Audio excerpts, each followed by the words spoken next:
মস্কোতে তেল শোধনাগারে আবারও হামলা করেছে ইউক্রেন। চলতি সপ্তাহে এ নিয়ে দ্বিতীয় দফায় রাশিয়ায় বড় আকারে ড্রোন হামলা করল কিয়েভ। রুশ বার্তা সংস্থা তাস বলছে, গেল 2 বছরের মধ্যে এটিই রাশিয়ায় ইউক্রেনের সবচেয়ে বড় হামলা।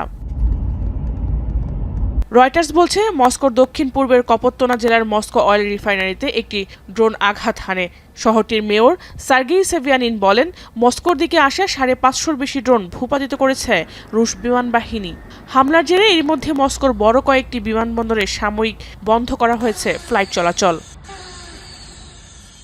এর আগে মঙ্গলবার একই রিফাইনারিতে ড্রোন হামলা করেছিল ইউক্রেন। এর জবাবে কিয়েভের ঐতিহ্যবাহী ধর্মীয় প্রতিষ্ঠানে হামলা চালায় রুশ সেনারা। এদিকে ইউক্রেনের গুরুত্বপূর্ণ শহর দোনেস্ক দখলে আরও এক ধাপ এগিয়েছে রাশিয়া। বুধবার বিষয়টি নিশ্চিত করেছে ক্রেমলিন। রুশ প্রতিরক্ষা মন্ত্রী জানান, গেল 24 ঘন্টায় শহরটির প্রায় 100 খানেক ভবন দখল নিয়েছে তারা এবং বেশ কয়েকটি রুট কবজা করেছে। কিয়েভ মস্কোর পাল্টাপাল্টি আক্রমণের মধ্যেই ফ্রান্সে G7 সম্মেলনে কূটনৈতিক উপায়ে যুদ্ধবিরতির চেষ্টা চালিয়ে যাচ্ছেন ইউক্রেনীয় প্রেসিডেন্ট। দেখা করছেন বিশ্ব নেতাদের সঙ্গে। ইউক্রেনের পক্ষে পশ্চিমা নেতারা জোটবদ্ধ হচ্ছে বলে মত ফরাসি president Emmanuel ম্যাক্রোর।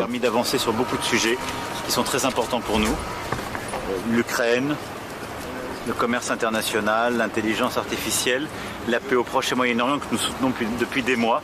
Et donc je pense que G7 সম্মেলনে রুশ ইউক্রেন যুদ্ধ বন্ধে আলোচনার অগ্রগতি না হওয়ায় রাশিয়ার বিরুদ্ধে বড় ধরনের পদক্ষেপের ইঙ্গিত দিলেন মার্কিন প্রেসিডেন্ট ডোনাল্ড ট্রাম্প।